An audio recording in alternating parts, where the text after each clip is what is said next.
डिग्रियों वाली नहीं। बाबा साहब ने कहा ना कि वो शिक्षा शेरनी का वो दूध है, जो पिएगा वो दहाड़ेगा। दहाड़ने वाली शिक्षा को बचाने की जरूरत है। और इसलिए जब शिक्षा होगी तो तर्क और विवेक काम करेगा। वो मेरे यहाँ एक व्यक्ति खजूर पर चढ़ गया, ऊपर से देखा तो बड़ा डर लगी, तो हनुमान की पूजा करता था। कहा हनुमान जी सही सलामत नीचे उतार दो, इस मंगलवार 1 किलो लड्डू चढ़ाऊंगा। थोड़ा बहुत दाएं बाएं देखा, हिम्मत मिली, आधा उतरा और उसके बाद कहा हनुमान जी आजकल बड़ी गरीबी है, आधा किलो लड्डू चढ़ाऊंगा, उतने में ही खुश हो जाना। तो उसके बाद थोड़ा और नीचे उतरा और जब थोड़ी दूर बची तो उसने कहा देखो हनुमान जी मंगलवार को आपके यहाँ तो बड़ा लड्डू चढ़ता होगा, मैं लड्डू पांव भर चढ़ाऊंगा, उतने में ही खुश हो जाना। आप तो देवता हो, सब जानते हो। और ऐसा करते करते नीचे जमीन पर उतरा, दोनों कान पकड़कर उठक बैठक किया कि हनुमान जी न आज से जीवन में पेड़ पर चढ़ूंगा न लड्डू। तर्क और विवेक ही धर्म के पाखंड से आपको बचाएगा। अरे ये मंदिर मस्जिद वाले आपके बच्चों का भविष्य बर्बाद करने के लिए रोज कहते हैं मंदिर खतरे में है, हिंदू खतरे में है, और हम इस मंच से कह रहे हैं हमारे बच्चों की शिक्षा खतरे में है, स्कूल खतरे में है, विश्वविद्यालय खतरे में है, हॉस्पिटल खतरे में है। तुम कभी बचाने क्यों नहीं आए? इसलिए अपने बच्चों को बचाइएगा, इन पाखंडियों से बचाइएगा। और उस पाखंड से बचाना कैसे? अरे भाई आप किसकी पूजा करते हो? आप कह रहे हो छोटा सा बच्चा और वहां सूरज खा गया। हमारे ज्योतिबा फूले ने एक बड़ी अच्छी किताब लिखी है, रेफरेंस दे रहा हूं, कहीं ऐसा ना हो कि कल आयोजकों पे भी ऊपर NSA लग जाए और इनको भी जेल में डाल दिया जाए, जैसे उत्तर प्रदेश में दलित पिछड़ों को जेल में डाला जा रहा है ना। बिना बात के बुलडोजर चल रहा है। और कुछ लोग जब गोरखपुर के मठ में थे तो जितना मुकदमा लगा था मुख्यमंत्री बनने के बाद सब वापस ले लिया ना। अब कोई मुकदमा उनके ऊपर नहीं है ना। और आपके बच्चों के ऊपर मुकदमा लगा, क्यों? क्योंकि वो आपके बच्चों को पाखंडी बना रहे। और हमारे वरिष्ठ लोग जानते होंगे गणेश पूजा हमारी तरफ नहीं होती थी और हर इलाके में 5-5 हजार रुपया देकर RSS गणेश पूजा करवा रहा है, मूर्ति बैठवा रहा है, और हर जगह मूर्ति बैठ करके पूजा हो रही है। मैं एक बात गुजारिश करने आया हूं, ये मूर्ति वालों को मूर्ति की पूजा करने दो, हमें उनका विरोध नहीं करना। हमें अपने बच्चों को पाखंडी होने से बचा लेना है। पाखंड से मुक्त हो गए तो हमारे बच्चे मुक्त हो जाएंगे। और इसके लिए शिक्षा की जरूरत है। और शिक्षा की जरूरत क्यों? वो एक पंडित हमारे गांव में था, किस्सा चलता है। गांव वाले जाकर कहे कि अरे पंडित जी इस गांव के 4 लड़कों ने गधा को हत्या कर दी है।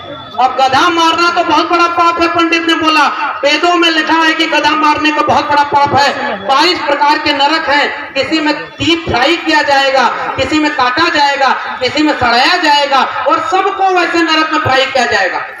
गधा मारने की सजा है, इंसान मारने की नहीं है। गाय मार दोगे तो जेल जाओगे, इंसान की हत्या कर दो आपको फूल माला से स्वागत किया जाएगा।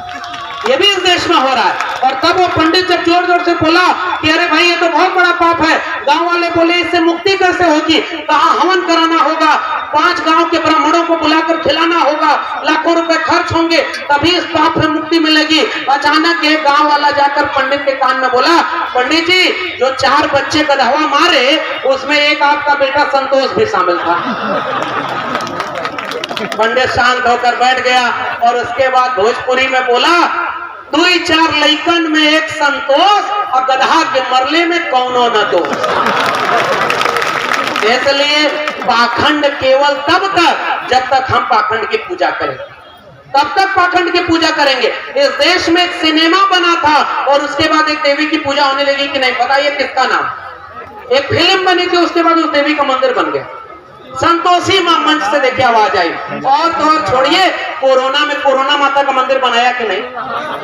आप मेरे भाइयों आखिरी बात कहकर विदा लूंगा और सम्मानित लोगों को सुनना है। पाखंड से मुक्ति कब मिलेगी? जब शिक्षा मिलेगी। शिक्षा कब मिलेगी? जब स्कूल कॉलेज विश्वविद्यालय बचेगा। लेकिन कैसे बचेगा? आपसे देवालय और शौचालय पर वोट लिया जा रहा है तो स्कूल कॉलेज विश्वविद्यालय ही तो बर्बाद किया जाएगा ना, बर्बाद किया जाएगा ना। और 5 किलो अनाज और 500 रुपया में आपसे कहा जाएगा वोट दे दो, जैसे लगता है कि आप अपने बच्चों का भविष्य गिरवी रख रहे हैं। संविधान को खत्म किया जा रहा है और उत्तर प्रदेश के लोगों आप पर सबसे बड़ी जिम्मेदारी है। माना कि अयोध्या मथुरा काशी भी आपके यहाँ ही है, सांप्रदायिक तनाव भी आपके यहाँ है, रोज दंगा कराया जा रहा है। लेकिन है उत्तर प्रदेश के 90% कमेरा लोगों, अरे कुछ देर के लिए भूल जाओ कौन कुर्मी कोयरी अहिर गड़िया पासी है, कौन कुम्हार लोहार पढ़ाई नाई मोची है। आओ इस मुट्ठी को ऐसे बांधते हैं कि हमारा भी जाति के नाम पर शोषण हुआ, तुम्हारा भी जाति के नाम पर शोषण हुआ, हमारा भी जमीन छीनी गई, आपके पास भी जमीन नहीं, हमारे पास भी शिक्षा नहीं। ये SC ST OBC करते रह जाएंगे और हमारे बच्चों को, वो भैंस चराने वाले आते थे ना गांव में, अंधेरे में अमावस्या में भैंस चराते थे और भैंस बचाने वाले गले में घंटी बांधते थे, घंटी बजती रहती थी, घर वाले सोते थे, अचानक चोर आते थे चुराने, घंटी लेकर एक चोर पूरब भागता था तो भैंस लेके बाकी चोर पश्चिम भागते थे। अंधेरे में घर वाले किधर जाएंगे, जिधर घंटी की आवाज आ रही है पूरा गांव घंटी के पीछे भागता चला गया और अंत में चोर घंटी फेंककर भाग गया। और जब गांव वाले पहुंचे तो उनके हाथ में क्या मिली, और चोर भैंस चुराकर। मेरे देश के लोगों, आज आपके बच्चों की शिक्षा, आपके बच्चों का रोजगार, आपके घर का नून तेल रोटी, आपके सर की छत, आपका हॉस्पिटल, सब कुछ की भैंस चुरा ली जा रही है और घंटी बांध दी गई है। रोज हिंदू मुस्लिम करो, रोज मंदिर मस्जिद करो और आपका हक लूटा जा रहा है। यही है संविधान बचाना। मैं आखिरी वाक्य कह रहा हूं, संविधान अगर नहीं बचाना तो पता नहीं ये मेला भी कितने दिन लगेगा।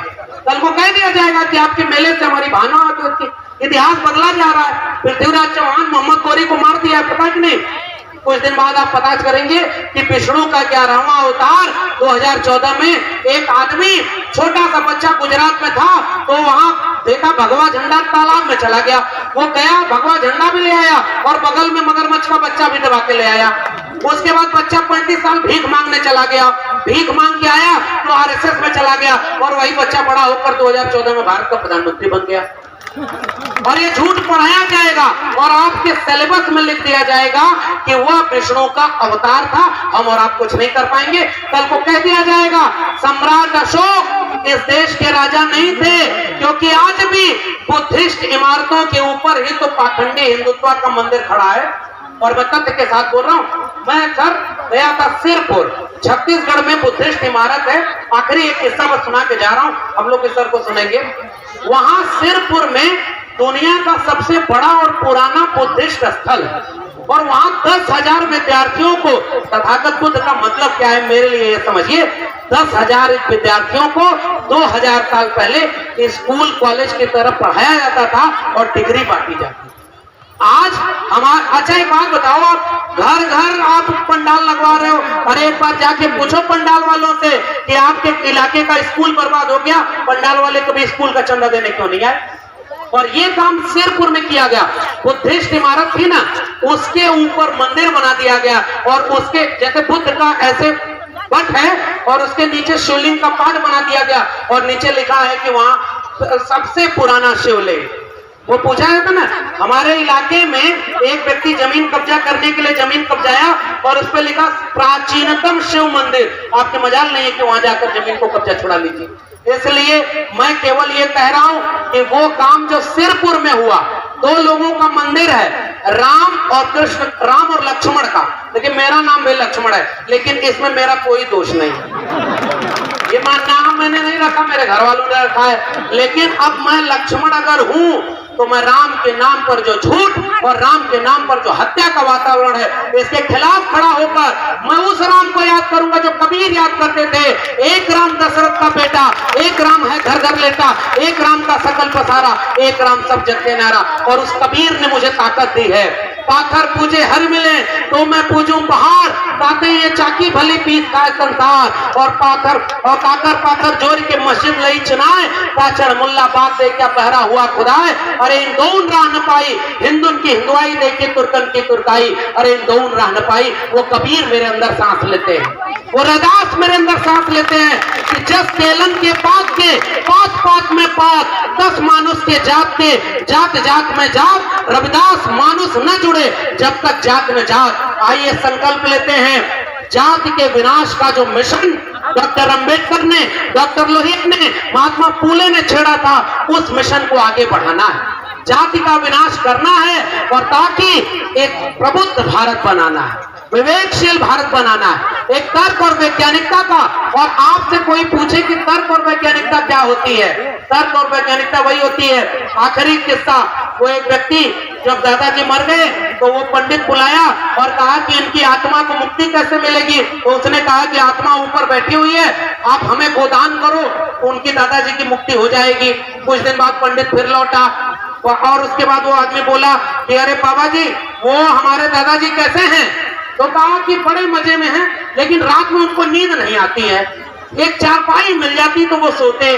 तो उस पिताजी ने, क्योंकि पाखंड मानते थे, पिताजी स्कूल में अपने बच्चे की फीस के लिए पैसा नहीं देंगे, लेकिन ज्योत पुत्र का व्रत और शिव चर्चा, सत्यनारायण भगवान की कथा और इस पंडाल लगाने के लिए जरूर चर्चा दे देंगे। और वही पिताजी जब खटिया दे दिए पंडित को तो पंडित लेके गया। उसके बाद कुछ दिन बाद पंडित फिर लौटा। पंडित ने कहा, पंडित से पूछा उन्होंने कि अरे भाई, आपके मेरे दादाजी कोई दिक्कत? तो कहा नहीं, बड़े आराम से हैं, चारपाई पर बड़ी अच्छी नींद आती है और बड़े आराम से रहते हैं, गाय का दूध पीते हैं और उनको बाजार जाने में दिक्कत होती है, एक साइकिल मिल जाती तो बड़ा अच्छा था। पिताजी तुरंत साइकिल खरीद के दे दिए। और उसके बाद तीसरी बार जब वो पंडित लौटा तो पिताजी ने पूछा कि दादाजी कैसे हैं? तो पंडित ने बोला बड़े मजे में हैं, गाय का दूध पी रहे हैं, चारपाई पे सो रहे हैं और साइकिल से दोनों बेला बाजार जा रहे हैं। और वहीं उनका पोता बैठा था, कह रहा पंडित झूठ बोल रहे हैं, ये तीनों चीज हमारे बाबा जी को मिली है। तुरंत वो लड़का बोला, पंडित नाराज होकर खड़ा हुआ, कह रहा कैसे पता? तो लड़का खड़ा होकर कहा कि देखो, हमें दादाजी ने चिट्ठी भेजी है कि तुम्हारी भेजी हुई तुम्हारा भेजा हुआ चारपाई और तुम्हारी भेजी हुई साइकिल हमको नहीं मिले। पंडित गुस्सा में पूछा, ये चिट्ठी तुम्हारे पास किस रास्ते आई? वो बच्चा बोला, उसी रास्ते जिस रास्ते तुमने साइकिल भेजी थी, चारपाई भेजी। पाखंड से मुक्ति, भारतीय संविधान अनुच्छेद 51A ये दावा करता है कि इस देश में तार्किक वैज्ञानिक सोच पैदा करना। दुनिया चांद पर जा रही है, नासा वाले दुनिया को नया वैज्ञानिक दृष्टिकोण दिखा रहे हैं और हमारे यहाँ कहा जा रहा है कि मस्जिद को खोजोगे तो शिवलिंग मिलेगी। बताओ आखिरी वाक्य, क्या हमारा आरक्षण कोई मुसलमान छीन रहा है क्या? कोई हमारा आरक्षण कोई दलित छीन रहा है क्या? कोई पिछड़ा छीन रहा है क्या? हमारा आरक्षण बर्बाद क्या कोई मुसलमान कर रहा है क्या? सरकारी नौकरी बेचने वाला कोई मुसलमान था क्या? सरकारी जमीन बेचने वाला कोई मुसलमान था क्या? सारी हमारे हक को छीन करके भगवा संविधान लहराने वाला कोई मुसलमान है क्या? संविधान की प्रतियां मेरे दिल्ली के सड़कों पर जलाने वाला कोई मुसलमान था क्या?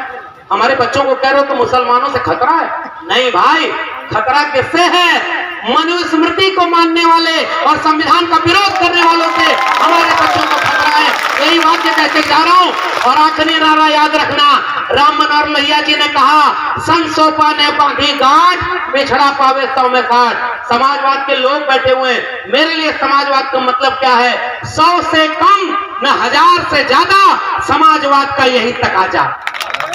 दो बातें हैं मोटी मोटी, हमें चाहिए इज्जत रोटी।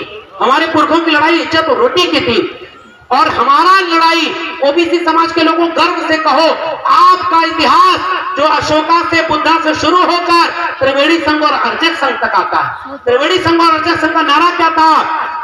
पुनर्जन्म और भाग्यवाद, इनसे निकला ब्राह्मणवाद। ब्राह्मणवाद की क्या पहचान? किटपिट बोले करे न काम। मानववाद की क्या पहचान? ब्राह्मण भंगी एक समान। ये नारा था हमारा। और तब मैं उस नारे को याद कर रहा हूं जो लोहिया जी ने कहा कि सन सोपा ने बांधी गांठ, पिछड़ा पावे 100 में 60। ये आखिरी सूत्र है मेरा।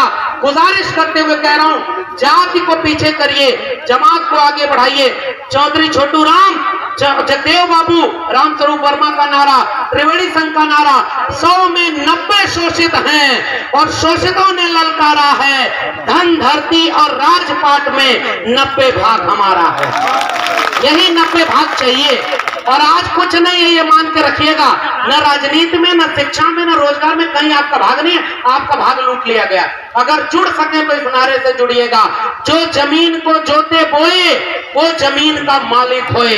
राष्ट्रपति का बेटा हो या चपरासी की हो संतान, और टाटा बिरला अंबानी या सबको शिक्षा एक समान। अंबानी का नाम याद आया?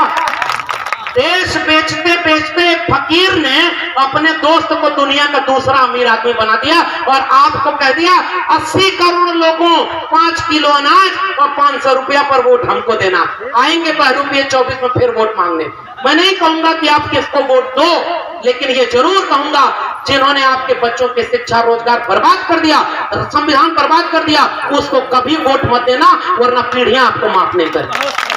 और इसलिए ये आखिरी नारा कि जो जमीन को जो दे बोए वो जमीन का मालिक होए, राष्ट्रपति या भंगी की संतान, सबको शिक्षा एक समान और सबको शिक्षा सबको काम, वरना होगी नींद हराम। और सबको शिक्षा दे न सके जो, वो सरकार निकम्मी है, और जो सरकार निकम्मी है वो सरकार। यही गुजारिश श्रावस्ती के लोगों, तथागत बुद्ध का कर्ज है हम पर, अशोका का कर्ज है हम पर, बुद्धा पेरियार का, फूले अंबेडकर का, लोहिया कांशीराम का कर्ज है हम पर। उन्होंने तो हमें ये विरासत दी कि उनको याद कर रहे हैं। 25 साल बाद हमारे बच्चे अगर जो भारत पाएंगे और उसमें संविधान अगर नहीं रहा, सरकारी शिक्षा नहीं रही, सरकारी रोजगार नहीं रहा, तो हम तो अपने पुरखों पर नाच करते हैं, हमारी आने वाली पीढ़ियां हम पर शर्म करेंगी। इसलिए आज आंख खोलने का समय है, आपसी मतभेद भुलाने का समय है। हमारी नाक लंबी हो गई, दिल छोटा हो गया। आइए नाक को छोटा करें, दिल को बड़ा करें। और मैं एक आखिरी वादा, मैं ओबीसी समाज में यादव तबके से आता हूँ। बहुत लोगों ने अफवाह फैलाई, माननीय मंत्री जी, पूर्व मंत्री जी बैठे हुए हैं, आप सब बहुत अच्छे से जानते हैं, ये सारा मलाई तो इन लोगों ने खा लिया। अब मैं कह रहा हूँ जाति जनगणना करा दो, लाल बत्ती जल गई। जाति जनगणना कराओ, लाल बत्ती पूरे देश की जल जाएगी। सबको जितना जिसका हक है, जिसकी जितनी संख्या भारी उसकी उतनी। यही अपील हमारे लोग, आओ नेता देखिए, 5 किलो अनाज पर 500 रुपया पर अगर हम वोट देंगे तो नेता भी हमें शिक्षा रोजगार पर वोट मांगने नहीं आए। इसलिए हमारा समाज, अगर समाज जागरूक हो जाए तो नेता की भाषा बदल जाती है। और अब उत्तर प्रदेश में भी मैं थोड़ी आलोचना तो करूंगा क्योंकि भी राजनीतिक व्यक्ति नहीं हूं। भाई आप भूल गए कि आपका घर गंगा जल से किसने धुलवाया था, ये याद रखना है और इसका बदला लेना है। और तब ये मैं पूछ रहा हूँ ओबीसी समाज के लोगों, अगर वो मुख्यमंत्री होते हुए भी अछूत हैं तो ये ओबीसी समाज के लोग हिंदू कैसे हैं रे भाई, कैसे हिंदू हैं ये? और इसलिए मैं आपसे केवल गुजारिश करके बस अपनी बात विराम लूंगा कि चलो जो गलतियां हुई अतीत में छोड़ते हैं। आओ, डॉक्टर अंबेडकर और डॉक्टर लोहिया भी मिलकर काम करना चाहते थे, समाजवाद के लोग भी नारा बदल रहे हैं। आओ 24 में बहुजन समाज के 90% लोगों केवल एक काम करना।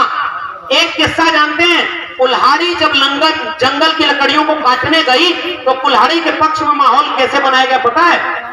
जंगल की लकड़ियों को बताया गया कि कुल्हाड़ी की हाथ में जो लकड़ी है वो आपके बीच की है, और जंगल की लकड़ियों ने कुल्हाड़ी का साथ दे दिया और पूरे जंगल की लकड़ियां खत्म हो गई और जंगल नहीं बचा। हमारे बीच के कुछ लोग जिन्हें मान्यवर कांशीराम कहते थे चमचे बन गए, वो उनके खेमे में खड़े और वो आपसे आपकी जाति आगे करके वोट मांगने आएंगे। आप उनसे मत कहना कि हमें आपका वोट नहीं चाहिए। आज कांशीराम होते तो चमचा से काम नहीं चलता, फरसा और फावड़ा लिखना पड़ता, तब जाकर काम होता। आज जो विचारधारा के साथ आपके साथ है, जो वाकई अंबेडकर को जीता है, लोहिया को जीता है, जो फूले और मंडल की बात करता है, जो जाति जनगणना की बात करे, जो स्कूल कॉलेज विश्वविद्यालय की बात करे, जो शिक्षा और रोजगार की बात करे, वही आपका है। वरना आप लाख बुद्धम शरणम गच्छामि कर लीजिए, हम बुद्ध का भारत नहीं बनाएंगे। वो विदेश में जाकर बुद्ध की बात करेगा और वही प्रधानमंत्री भारत में आकर युद्ध करेगा बुद्ध के खिलाफ। हमारी ये साजिश की जा रही है हमारे खिलाफ। इसलिए मेरी गुजारिश, और मुझे आप लोगों ने सुना, श्रावस्ती के लोगों, मुझे इस मिट्टी से आंदोलन और क्रांति की खुशबू महसूस हो रही है। इसलिए भूल जाइए, चुनाव हमारे यहाँ बहुत कुछ तय करता है। 24 में मनुस्मृति वालों को मत जीतने दीजिएगा। बुद्ध की धरती वालों संकल्प करिए हाथ उठाकर। और आखिरी संकल्प, अगर राजनीति हार जाए तो समाज को मत हारने दीजिए। दीजिएगा। समाज अपने बीच से नए नेता पैदा करेगा और समाज ने इस देश में पाखंडवाद, अंधविश्वास और कर्मकांड के खिलाफ तर्क, वैज्ञानिकता, फूले, शाहू, अंबेडकर, पेरियार और मंडल की लड़ाई जारी रखिएगा। आने वाली पीढ़ियां हम पर नाच करेंगी। बहुत बहुत धन्यवाद। जय भीम, जय मंडल, संविधान जिंदाबाद, इंकलाब जिंदाबाद, उल गुलाम जिंदाबाद।